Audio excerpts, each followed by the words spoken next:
we're heading back to France with this new short film. In addition to producing huge volumes of agricultural products, the EU's top agricultural country is also incredibly diverse. But it also has a few specificities when it comes to agricultural production. For this video, we paid a visit to one of the country's biggest forage drying companies.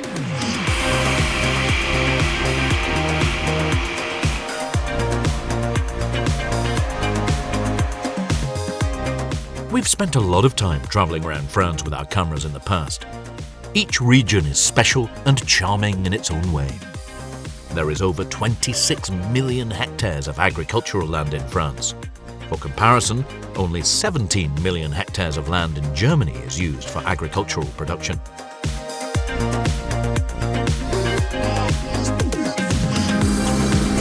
When measured in terms of added value, livestock farming accounts for over 30% of it in the French agricultural sector.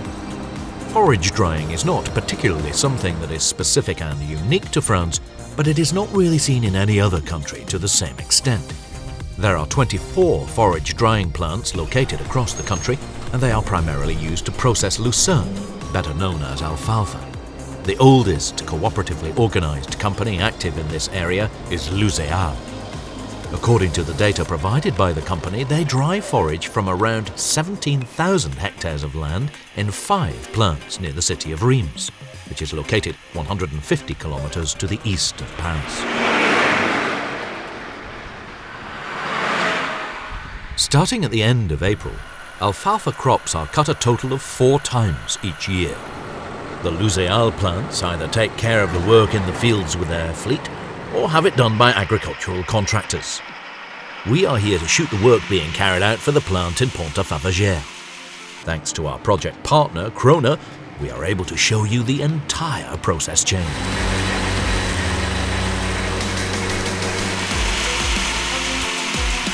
Alfalfa has deep roots, and so is less affected by heat stress and suffers less during periods of drought. This makes the crop more interesting to grow than grasses in parts of Europe as well as in the USA and Canada. In addition, alfalfa is actually a legume, a family of plants known for their root system's ability to take nitrogen from the air and use it to enrich the soil. This makes alfalfa a particularly interesting element to add to a crop rotation.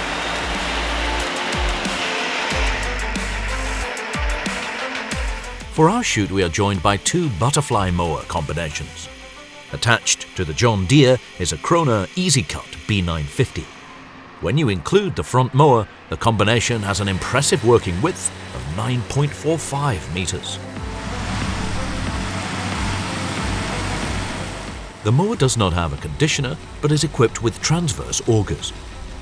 When cutting alfalfa, care must be taken to ensure that the machinery is set to a cutting height of around 10 centimeters, so as not to impact the yield of the subsequent growth.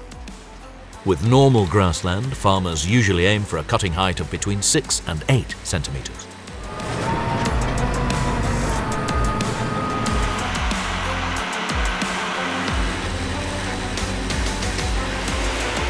With the second mower combination, the 8.7 meter wide EasyCut B880CR, the roller conditioner is a particularly interesting feature. With this version, the M-Roll rollers are equipped with a steel profile. The name of the machine comes from its shape, which processes the harvested crops. This relatively new variant of roller conditioner is particularly suitable for use with leafy crops like alfalfa. This machinery has been designed to damage the wax layer of the plants by bending and crushing them through the interlocking effect of the 2 rollers, and so increase the drying rate. Nevertheless, there should still be enough space for the forage, and disintegration losses should, according to the manufacturer, not be a problem. Disintegration losses particularly concern the nutrient-rich leaves, which can easily become detached from the stems, particularly during the later drying.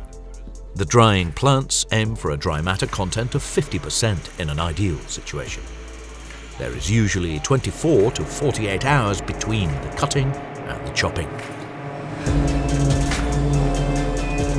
With alfalfa harvesting, other swather systems that result in lower crumble losses than rotor swathers are used. These other systems, like the one that we can see here, do offer several other advantages. They are lighter, less complicated to attach and set up, and, as a general rule, significantly cheaper. The swathing is also significantly more homogeneous than when other systems are used, thus making the work of the following vehicle far easier.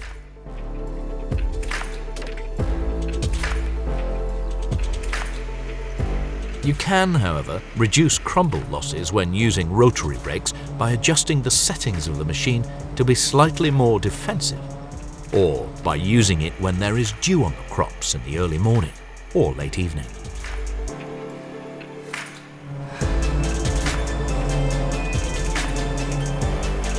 The forage drying company Lucerne operates 11 forage harvesters, but still calls upon agricultural contractors for further support during harvesting.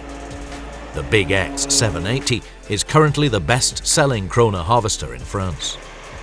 For the alfalfa harvest here, it is being used with a 28-blade drum that is only actually equipped with half of the blades. The aim is to achieve a cutting length of between 25 and 30 millimeters.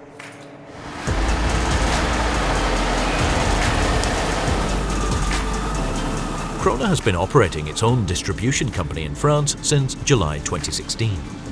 The company previously worked in cooperation with Amazon France.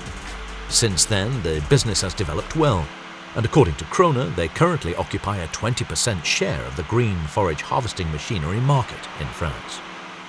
Krone agricultural machinery is sold by around 350 dealers across the country. The focus of production varies depending on where exactly you are within France.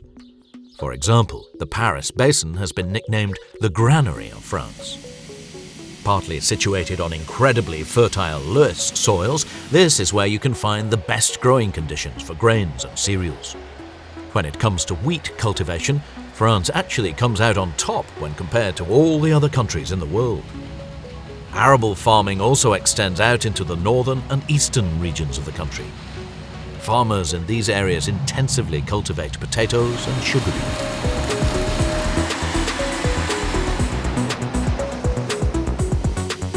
In Normandy and Brittany, in the northwest of France, dairy farming and forage cultivation dominates the agricultural scene.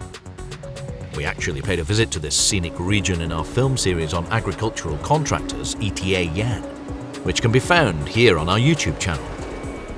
The generally prevailing temperate climate varies greatly in the coastal regions and along the mountains. The Mediterranean conditions in the south and southwest mean that it is possible for farmers here to produce rice, wine grapes, and a wide range of vegetables and fruit, in addition to more traditional arable farming produce.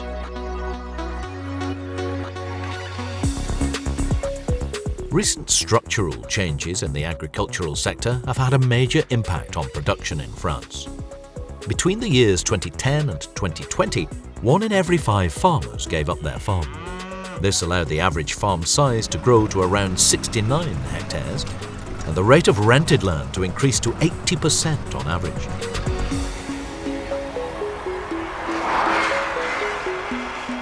Now back to the alfalfa harvest. The harvested crops need to start being dried within the next 8 hours. The plant in Pont-à-Favergère is 50 years old, but not a lot has changed since it was first opened. Well, the drying process is monitored much more and is more automated. And the enormous drum dryers are now largely fueled with wood pellets. The drying plants aim to reduce the moisture content of the harvested crops to 10% or less while conserving the nutrients and, most importantly, the high energy content of the forage. Lucerne's 5 plants dry 250,000 tons of forage each year. This corresponds to around 30% of France's forage drying production.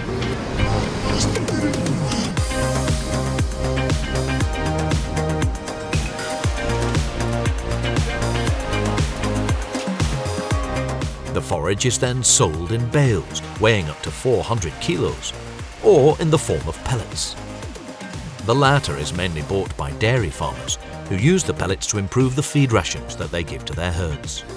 The bales are also often exported, and have even been shipped out to horse breeders in the United Arab Emirates.